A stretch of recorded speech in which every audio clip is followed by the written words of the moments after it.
E foi assim que tudo aconteceu.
Capítulo 3.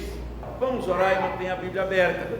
Pai Celeste, nós queremos agradecer o Teu nome por esse dia que estamos em Tua casa, pelo tempo que estamos vivendo em dezembro, que se voltam os olhos, a atenção para a história do Natal, para a história da chegada de Cristo fisicamente a este mundo, e nós nos alegramos, mas também, ó Deus, queremos ter a confiança de que o Senhor é sempre e será o nosso Deus, e Cristo nosso Senhor e Salvador, e o Teu Santo Espírito o nosso Consolador. Fica, pois, ó Deus, conosco nesta manhã, em nome de Jesus. Amém. Irmãos, hoje em nosso calendário, o calendário da Igreja Presbiteriana, é o dia do pastor presbiteriano. É uma referência à ordenação do primeiro pastor presbiteriano, é o José Manuel da Conceição, que era padre, e aí se converte ao cristianismo, e ele é ordenado então a pastor, era padre, é ordenado a pastor em 1886, né? Isso, deixa eu ver, isso, 1865, na verdade ele é ordenado pastor presbiteriano, e é o primeiro então pastor brasileiro ordenado, né, ao Sagrado Ministério, da palavra em nossa terra brasileira. E aí, aproveitando, nesse dia, em nosso calendário, o dia do pastor presbiteriano, eu quero falar alguma coisa sobre papel pastoral, sobre o papel da igreja, sobre a responsabilidade pastoral de presbítero, porque presbítero é pastor, segundo a nossa própria Constituição, porque existe o pastor e o presbítero regente e o presbítero docente. Presbítero docente é o pastor, presbítero regente são os presbíteros da igreja, regem a igreja, conduzem a igreja, administram a igreja, e o pastor docente tem a responsabilidade de ensinar. Mas eu tenho visto, irmãos, ido em algumas igrejas, tenho pregado em algumas comunidades ou igrejas, e aí eu vejo muito ultimamente algumas expressões, principalmente por alguém do ministério de louvor, ou alguém que está pregando mesmo no púlpito, dizendo que a igreja precisa se preparar para o extraordinário de Deus. Segundo a expressão, que a igreja precisa viver os sonhos de Deus. Outra expressão, que é meio que dramática, mas se pensa que Deus tem o melhor para você, o melhor está para acontecer. Então, como pastor, vamos pensar também nessas expressões. Primeira, Deus tem o melhor para você. Qual é o melhor que Deus tem para você além da sua salvação? Tem algo melhor ainda? Não tem. Então são expressões que se tiram de manias de público, porque você já está salvo e um dia vai morrer e vai para o céu, está garantido. Uma cura ou um milagre não é melhor nem maior do que a tua salvação. A dizer também que o extraordinário está para acontecer. Irmãos, o maior fato extraordinário de Deus foi a chegada de Cristo ao mundo. Gálatas 4,4 diz que, vindo porém à plenitude dos tempos, Deus enviou o seu Filho, nascido de mulher, nascido sob a lei. Então Cristo veio, é fato, mas o Cristo é o Pai da eternidade. O Cristo, Ele criou e sustenta o universo. Então, o que é natural para Deus, supostamente é extraordinário para nós, mas não tem nenhum episódio mais extraordinário do que a vinda de Cristo ao mundo, fisicamente. Então nós comemoramos o Natal no dia 25 de dezembro, mas não foi nesse dia que Cristo nasceu, pelo menos em nossos calendários, mas havia uma festa ao Deus Sol, e Malaquias diz que Cristo é o Sol da Justiça. Então nós celebramos no dia 25, já uma data que era dedicada ao Deus Sol. Então Cristo é o nosso Sol da Justiça, mas o mais importante também é cremos que Cristo é não só o Sol da Justiça, mas Ele é o Pai da eternidade, então não precisaria de um dia. Mas João 1 diz que Jesus Cristo é o Verbo se fez carne, vimos a sua glória como do unigênito do Pai. Então Cristo não só é o Criador, como o próprio Pai da eternidade, nada do que foi feito sem Ele se fez. E aí alguém ainda diz assim, então a igreja, o cristão, precisa viver os sonhos de Deus. Irmãos, desde quando Deus sonha? Desde quando Deus sonha? Então são expressões hereges que vão surgir no contexto supostamente cristão, porque alguns indivíduos sem ideia, sem teologia, sem conhecimento bíblico, a Bíblia está cheia de homens que sonharam, mulheres que sonharam, pessoas que tiveram sonhos, mas Deus não sonha, Deus realiza sonhos. E é Jeremias 33:3, ele diz que nós devemos invocar Deus, porque Deus vai nos responder coisas grandes e ocultas e que não sabemos. Ele diz, porque assim diz o Senhor. Então volte os seus olhos para o texto de Timóteo, segundo eu quero começar lendo no capítulo 3, a partir do verso 1, e são os dias que nós estamos vivendo. Ele diz assim, sabe porém isto, nos últimos dias sobrevirão tempos difíceis, pois os homens serão egoístas, avarentos, jactanciosos, arrogantes, difamadores, desobedientes aos pais, ingratos, irreverentes, e por aí vai. E aí depois ele vai dizer, a partir do verso 14, que o pastor precisa ficar firme e fiel às Sagradas Escrituras, porque toda a Escritura é inspirada por Deus, útil para ensino, para a correção, para a disciplina na justiça, a fim de que o homem de Deus seja perfeitamente habilitado para toda boa obra. Isso está no verso 16. Então ele diz: os tempos difíceis que viriam, nós já estamos vivendo. Diz que os homens eram egoístas e avarentos, jactanciosos, arrogantes, blasfemadores, desobedientes aos pais. Estamos vivendo nesta época. Irreverentes, desafeiçoados, implacáveis, caluniadores, sem domínio de si, cruéis, inimigos do bem, traidores, atrevidos, enfatuados, mais amigos dos prazeres do que amigos de Deus, tendo forma de piedade, negando-lhe entretanto o poder, foge também destes. E aí ele vai dizer o que está acontecendo. E aí volte seus olhos para o capítulo 4, do verso 6 em diante. Qual é o dever e a responsabilidade nossa, presbíteros e pastores? E diz: quanto a mim, estou sendo já oferecido por libação, e o tempo da minha partida é chegado. Combati o bom combate, completei a carreira, guardei a fé. Já agora a coroa da justiça me está guardada, o qual o Senhor, reto juiz, me dará naquele dia, dia com letra maiúscula, é a vida de Cristo, e não somente a mim, mas também a todos quantos amam a sua vinda.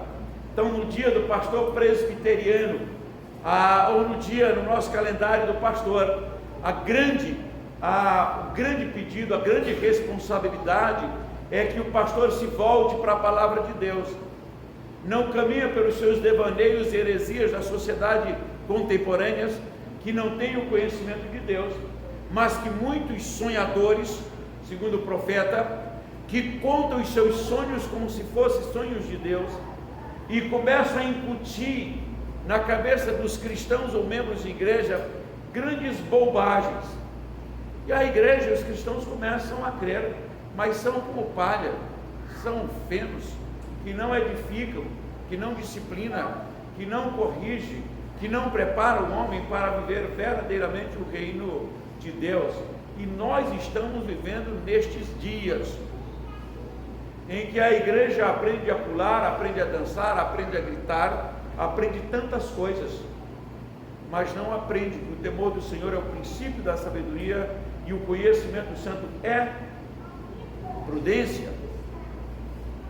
Eu tenho visto expressões para você olhar para o seu irmão e profetizar e declarar. Onde está isso na Bíblia?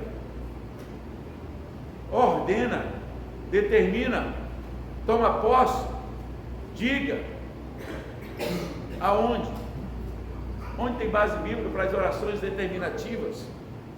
Então, os dias que são difíceis, os dias que são cruéis, o pastor ou o presbítero da igreja tem primeiro a responsabilidade de conhecer a palavra de Deus, de temer esta palavra, de vivenciar esta palavra, porque ele, segundo Pedro, vai prestar conta a Deus do rebanho que a ele foi entregue para pastorear, ou para ser pastoreada, e não ser simplesmente condivente com a situação contemporânea, dizer a igreja tem tendência disso, a igreja tem tendência para isso, ou então começar a pensar que a igreja precisa de marketing para poder crescer.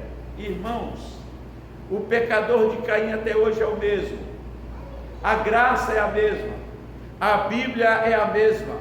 Ou nasce de novo, vai para o inferno, é fato. A igreja não precisa abrir as suas comportas da tolerância para que as pessoas fiquem na igreja. No meu pastorado, quem quiser ir para o céu comigo, vamos. Quem quiser ir para o inferno, vá à vontade, eu fico com o céu. Mas não abrirei espaço para que você fique comigo na igreja. porque é antibíblico, porque é antiteológico, porque é anti-Deus, porque é anticristo, porque é anti o ensino do Espírito Santo.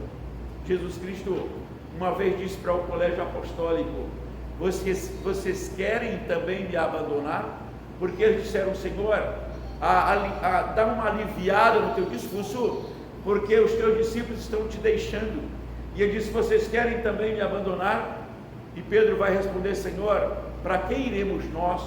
Tu tens as palavras de vida eterna, e nós temos crido que tu és o Cristo, o Filho de Deus. E mais tarde, lá em Atos 4,12, ele vai dizer: porque não existe nenhum outro nome dado entre os homens pelo qual importa que sejamos salvos. Como é que a igreja contemporânea, ou as comunidades contemporâneas, eles vão criando marketing de crescimento, como se a igreja fosse algo que você fosse mudando para que as pessoas fossem aderindo à fé cristã. E a Bíblia, tanto em João 4 como em João 2, há uma necessidade do novo nascimento. Cristianismo não é a aderência, cristianismo não é uma decisão pessoal, cristianismo é uma decisão que vem do coração de Deus para o coração do pecador, aplicada pelo Espírito Santo, e este pecador nasce de novo. Olha Atos capítulo 9, o apóstolo Paulo sai para matar cristão e volta chamando aqueles de irmãos. Paulo nunca quis se converter, a conversão de Paulo não foi uma decisão dele, a nossa conversão não foi uma decisão nossa. Lá em Atos, em João capítulo 4, no encontro de Cristo com a mulher samaritana, o Cristo fala para ela que, olha, os adoradores de Deus, o adoram em espírito e em verdade, são estes que o Pai procura para seus adoradores, e nós, cristãos, fomos encontrados por Deus, por isso nós o adoramos em espírito e em verdade. Não fomos nós que encontramos Deus, foi Deus quem nos encontrou, e agora nós o adoramos. Então mudar essa situação pelo nosso próprio bel prazer é algo que distancia a suposta comunidade dos ensinamentos de Deus.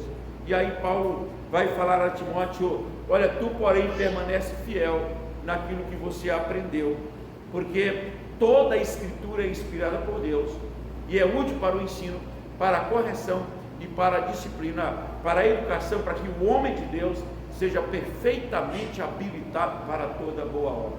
Porque os dias são difíceis. É só olhar o capítulo 3, é só olhar para Gálatas, quando Paulo já dizia, ele disse: eu quero apenas saber quem que vos induziu a fugir dos ensinamentos de Cristo. Ele disse: porque muitos estão mudando o evangelho de Cristo. E ele disse: na verdade, eles estão deturpando o evangelho, porque não existe outro evangelho, mas as pessoas estão deturpando o evangelho de Cristo, e em nossos dias nós estamos vendo bastante deturpação. Então você começa a ver essas doideiras, e a igreja se manifestando de forma que é a campanha do sal grosso, é a campanha dos montes, é a campanha disso, é a unção daquilo. Tem base bíblica? Não, não tem. São pastores, segundo a Bíblia, que se autopastoreiam. São pastores que auto-se ordenam. São pastoras que têm título, mas não têm autoridade bíblica. São pastoras que a Bíblia diz que são como ondas do mar, que não sabem para onde ir, nem para onde caminhar, mas induz a plateia, porque não é grupo de ovelha, conduz a plateia segundo os seus próprios pensamentos. Volte de novo os olhos para Timóteo, capítulo 3, ainda, a partir do verso 6.